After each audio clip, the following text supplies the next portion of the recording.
Krang, the master brain from Dimension X, ally of the evil Shredder, and Baxter Stockman, the wickedly winged scientists, are out to destroy the Ninja Turtles.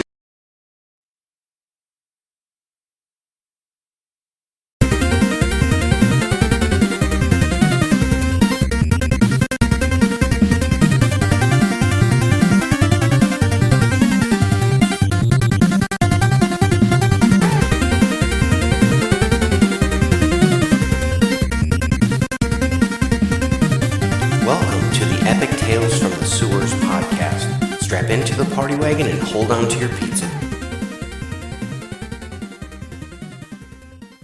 On this episode of Epic Tales from the Sewers, we'll be looking at Teenage Mutant Ninja Turtle Adventures No. 2, Return of the Shredder, Part 2. Written, drawn, and lettered by Dave Garcia. Adapted from scripts by Christy Marks and David Wise.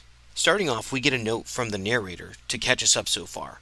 Master Splinter's lifelong enemy, Saki, the Shredder, has returned from Dimension X and has begun a plot to discredit the Turtles. Denied his henchmen by the warlord Krang, Saki seeks the aid of an old friend. Enter the scene the exterior of a large pink house in a wooded area. A sign reads, Sunnydale, home for the extremely overwrought. Inside, we see Baxter Stockman telling his tale of woe to a man dressed as Napoleon Bonaparte. A silhouette appears behind the bars of the windows. The hands reach through and bend the bars with a creak sound. The dust settles as Shredder appears to be looking to speak with Baxter. Baxter says, Please don't hurt me, Master Shredder. I promise I'll never fail you again. The Shredder responds, Stop sniveling. I need you to build the ultimate rat catcher. Then they escape out the window. Outside, Baxter mentions that he knows just the thing. He escorts his master to a nearby construction site. He points out a machine used for digging a tunnel. It's part drill and part bulldozer. Shredder slashes the lock to bring them into the yard. Baxter says he will redesign this so that no rat in the city will be safe. Shredder remarks, There's only one rat I'm interested in catching, and his name is Splinter.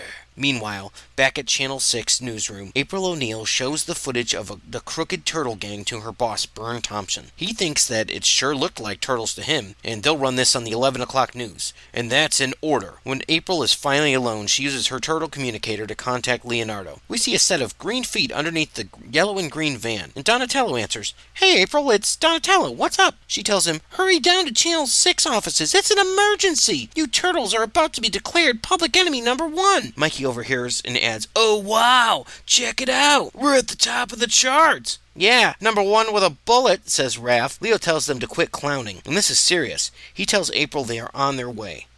Nighttime. Darkness has fallen and a crescent moon is in the sky. The turtles float silently close to the Channel 6 building aboard the turtle blimp. Luckily, April has left the light on for them. They attach a line of rope and swing into the open window. They ask what's the emergency. April decides it's better to just show them as she sets a tape into the VCR. They all watch the footage from the latest heist from the Crooked Turtle Gang. While the turtles are surprised, Ralph says, Well, they sure know how to dress. On the tape, Michelangelo noticed something familiar about their techniques, one that could have only been taught by Splinter or the Shredder. This confirms Splinter's premonition that Shredder has returned from Dimension X. The turtles are startled by a loud scream. Eee! April notices Tiffany, Bern Thompson's girlfriend, in the doorway. Gee, I thought it was a sonic death ray, says Donatello. Leo says it's time to go, just as Bern busts in behind the screaming woman. It's them ninja crooks! Call security, says Bern. Bern asks, What were those green terrorists doing here? April says, I lured them here to expose them. What are you two doing here so late? Tiffany kind of hugs on to Bern and goes, Tell her, Bernsey. And Bern stammers as Tiffany holds him and says, Why, this is, never mind.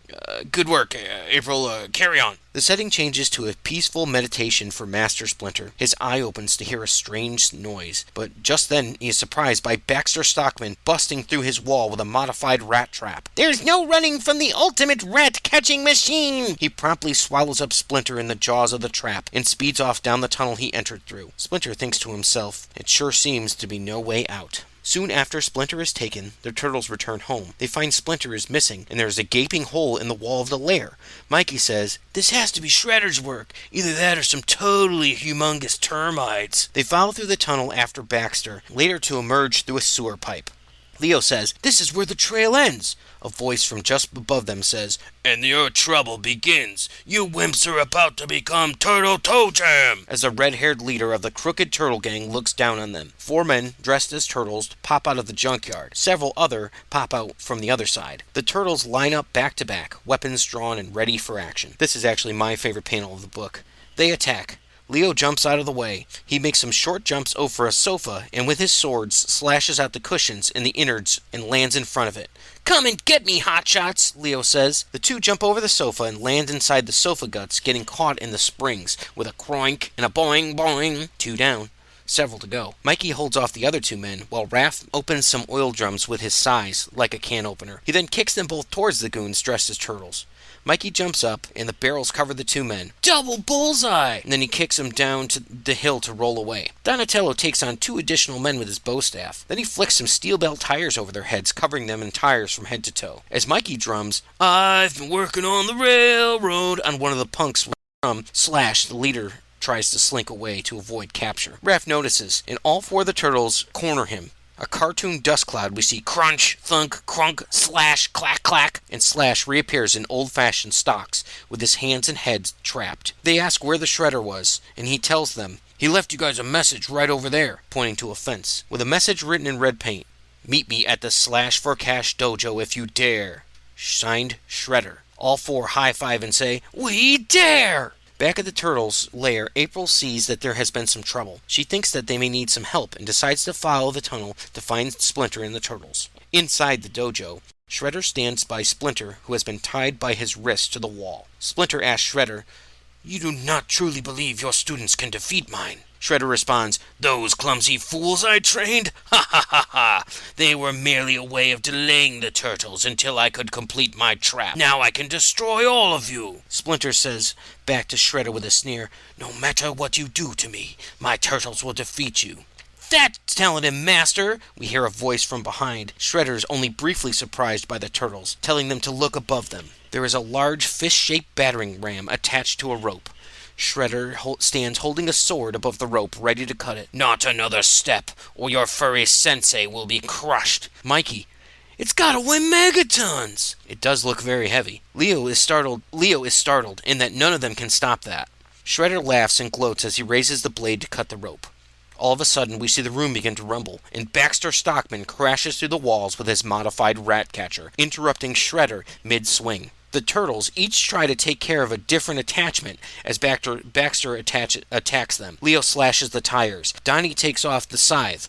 Raph breaks 2 arms, and Mikey bangs on the cab where Baxter sits. This is enough to send Baxter jumping to save himself, yelling, "Save me, master!" The rat catcher runs out of control, and Shredder cuts the rope to release the battering ram. Leo moves quickly to release Splinter, while Raphael drives the rat catcher into the path of the battering ram. Raph dives out of the way just as the ram crashes into the machine with a thoom, followed by a kaboom. Leonardo grabs Splinter, and they dive out of the way from the explosion just in time. Splinter thanks them for saving him, and then they watch the Shredder escape with Baxter under his arm, laughing as he dives into a hole in the ground. The police sirens fill the air, and the Turtles and Splinter escapes into a nearby manhole. Shredder tries to tell Krang about his plan, and only failed because that idiot Baxter. Bebop and Rocksteady laugh and call him Bozo, nerd, and Krang says, "No excuses! You were beaten once again. Until you prove yourself, you will not get one shred of help from me. Hee hee hee hee." Bebop and Rocksteady laugh at Krang's pun. Shredder vows not to rest until he destroys Splinter and the Turtles. April, on a live newscast, tells the viewers that the Crooked Ninja Turtle Gang has been captured by the police. She persists to expose the hoax of the Green Turtle Menace. Tiffany watches with Bern Thompson and is upset that he let April say nice things about turtles. She's thinking that he does love turtles after all. He swears he doesn't. Irma comes in with lunch. "Here's your lunch, boss. Let me see. You ordered the mock turtle soup." "What?" Tiffany exclaims. "I knew you were a lousy turtle lover. Goodbye," as she dumps the soup on his head and storms out. Irma quips, "I guess she's not a soup lover either." We see a scene of the turtles huddled around the TV set watching April's broadcast. "So far, no one knows the identity of those mysterious green heroes who stopped this crime spree, but whoever you are, thanks," says April with a wink. The 4 turtles argue about which one of them it was meant for, and April comes back on with, "If you want to know who I was winking at, Splinter! They cannot believe it. And as we see Master Splinter smile and say, "It has been said, age has its advantages." Hehehe. This ends issue 2 of Teenage Mutant Ninja Turtles Adventures.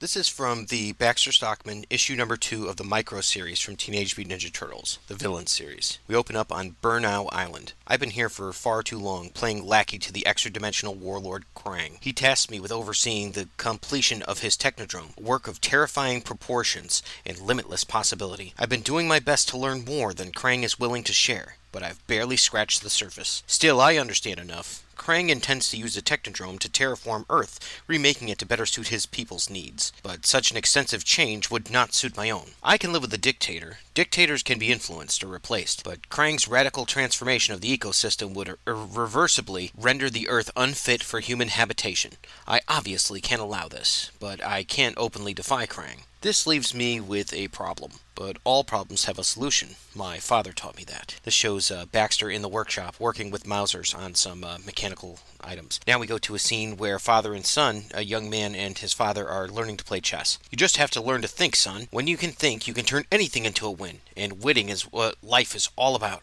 "Dad, a dumb game can't teach me to think. I already do that." "This game forces you to anticipate obstacles and how you'll get past them. If you already know how to think so well, then why do I keep beating you? I almost won the last one. You just got lucky." Thud! Slams his hand down on the chessboard. "Luck is a bunch of superstitious claptrap. We believe only in the power of our minds and what we can accomplish with them. Now set the board up again." Back at his lab, "Stockman, I expect you to answer immediately when I call for a status report," Krang says as he pops up on the views finder. "My apologies, General. I was in the middle of a rather complex calculation. As for the Technodrome, it remains on schedule, just as it was the last time you asked." "I would prefer ahead of schedule. I'm tired of waiting."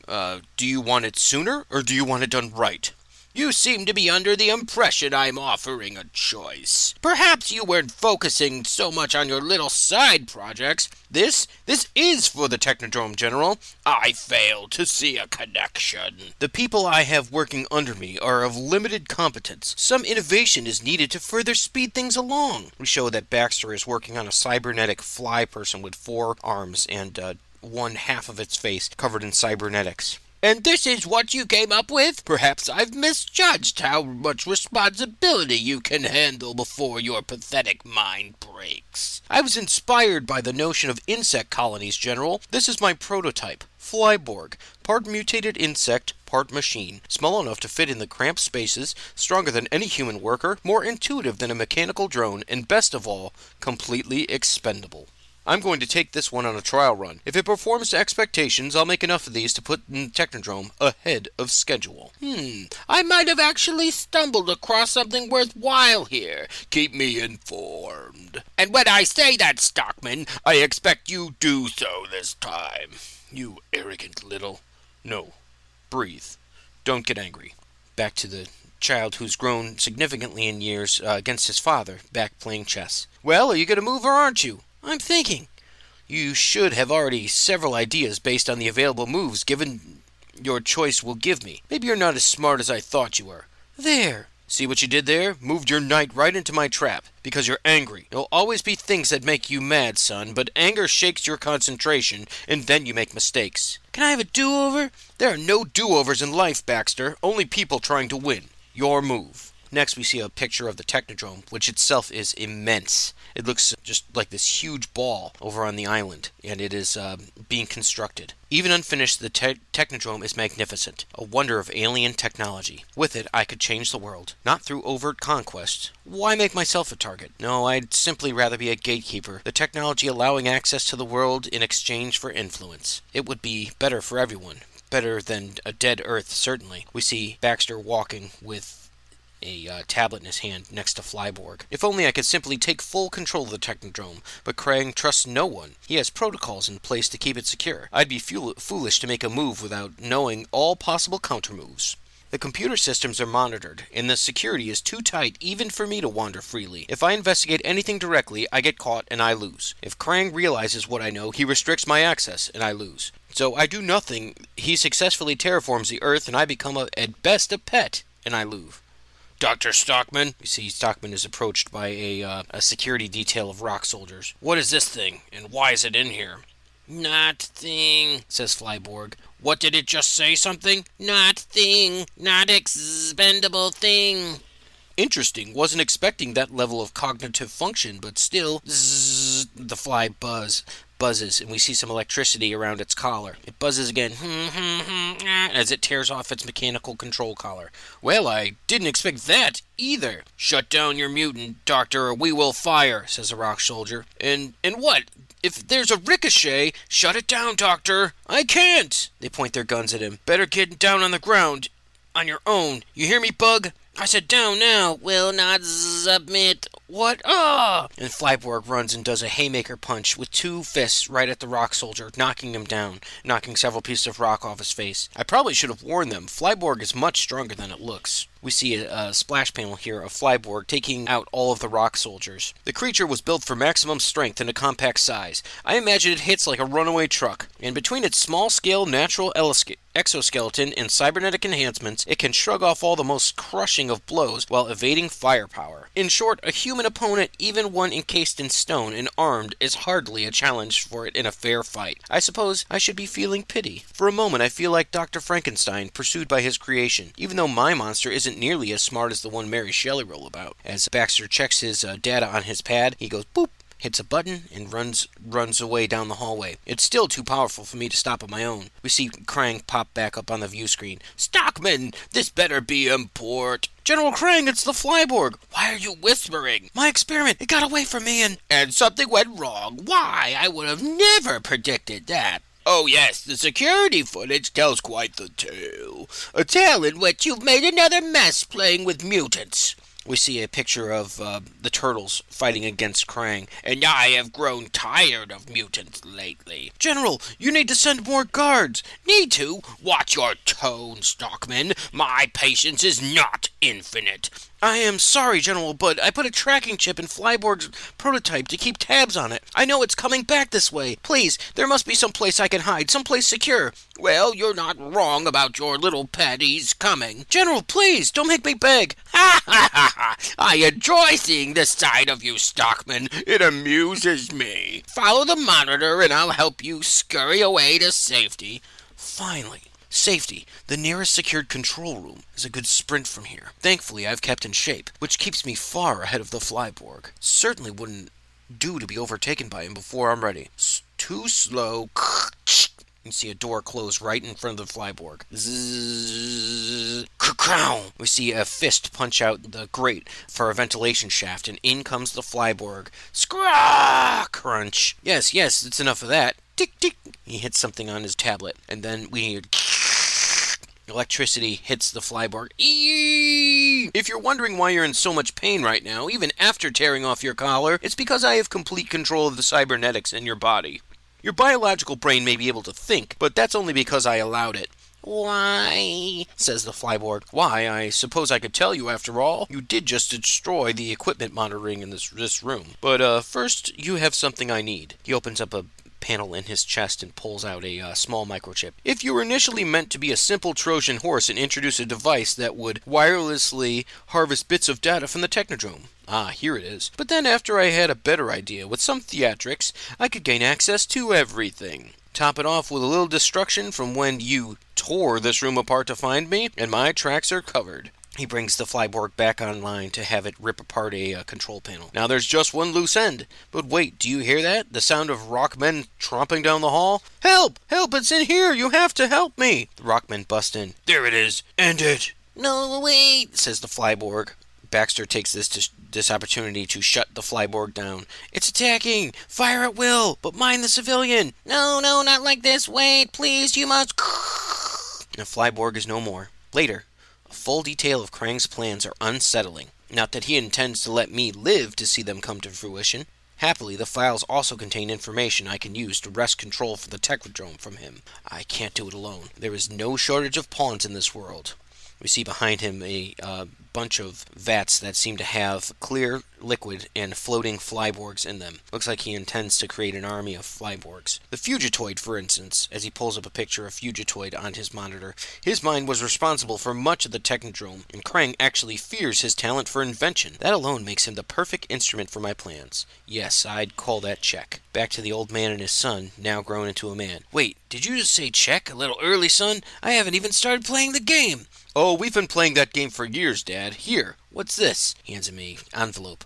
Is this some kind of joke? Not really. Your office is being cleared out as we speak. But don't worry, I'll take good care of StockGen now that I'm in charge. Why would you do this? I taught you everything you... Yes, you did. I admit it. I came out here today because I wanted to see if you saw the takeover coming. Maybe you had one more trick up your sleeve. I'm a little disappointed that you don't. But hey, I won. That's what life's all about. Isn't it, Dad? This was Teenage Mutant Ninja Turtles Villains Micro-series number 2, with the script by Eric Burnham, art by Andy Kuhn. It's pizza time. And now, in a segment we'd like to call Pizza Time, here's Mr. Andy Doyle with a real-life pizza recipe from the Ninja Turtles cookbook, or a description of one of the pizzas that was either seen in the episode or in the comic. It's pizza time. It's time for Pizza Power! Today we're going to take a look at overnight dough. A favorite recipe of the Turtles, this long fermenting dough is perfectly flavored and bakes up amazingly light on the inside and crisp on the outside. TMT hint, mix the dough at 8 or 9 p.m. to make the pizza for dinner the next day. Timing, patience, fermentation. Do these bros know a lot about dough or what? Ingredients. You will need 3 3/4 cup of bread flour, 1/4 teaspoon activated dry or instant yeast, 2 teaspoons fine sea salt, 1 teaspoon of sugar, 1 1/2 cup of cold water, and 1 tablespoon of extra virgin olive oil. Instructions. Step 1. In a large bowl, whisk together flour, yeast, salt, and sugar. Step 2. Add the water and oil and mix with your hands or a wooden spoon until all of the flour is incorporated. The dough will be sticky. Step 3. Cover the bowl with plastic wrap and let it rise at room temperature for about 18 to 20 hours, or until it has more than doubled its volume. Step 4. Scrape the dough out into a floured work surface and use a knife or scraper to divide in half. Step 5. Shape each piece of dough by folding it into 4 sides, under toward the center, then forming into a ball. If the dough feels sticky, dust with flour. Step 6.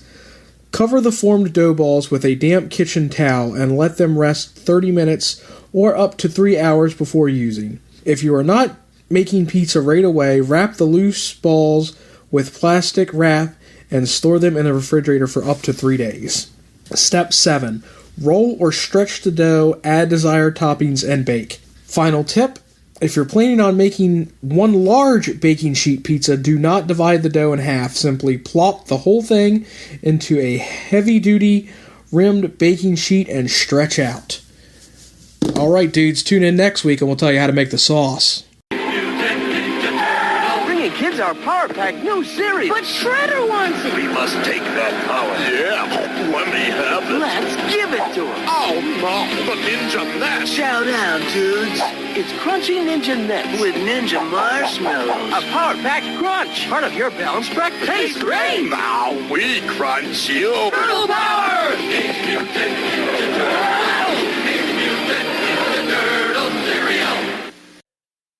All right, dudes, and now with your Mikey Moment of the Week, here is the bodacious Andy Doyle.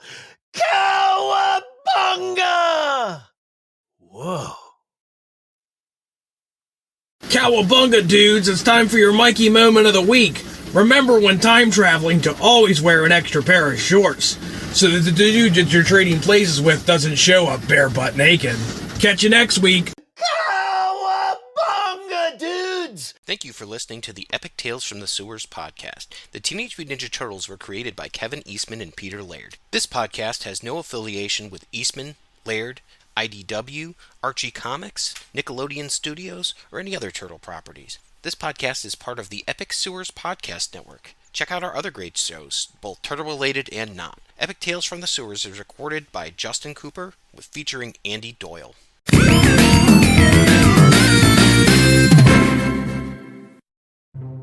Everyone thinks because you're a zombie, you don't know good coffee.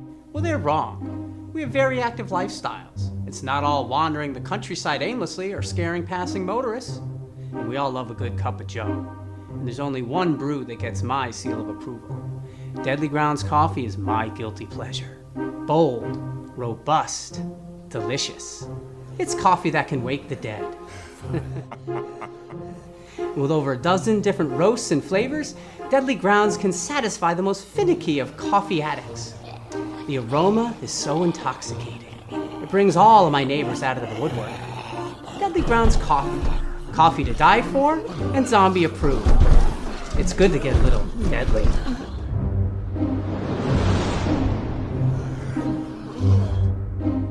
Use the front door! Oh, they're so disgusting. Terrificon, Connecticut's #1 Comic-Con, is back at Mohegan Sun on July 30th to August 1st. Meet actors and superheroes. Shop for cool stuff. It's 3 days of Comic-Con fun. Terrificon, Connecticut's #1 Comic-Con at Mohegan Sun, July 30th through August 1st. Learn more at Terrificon.com.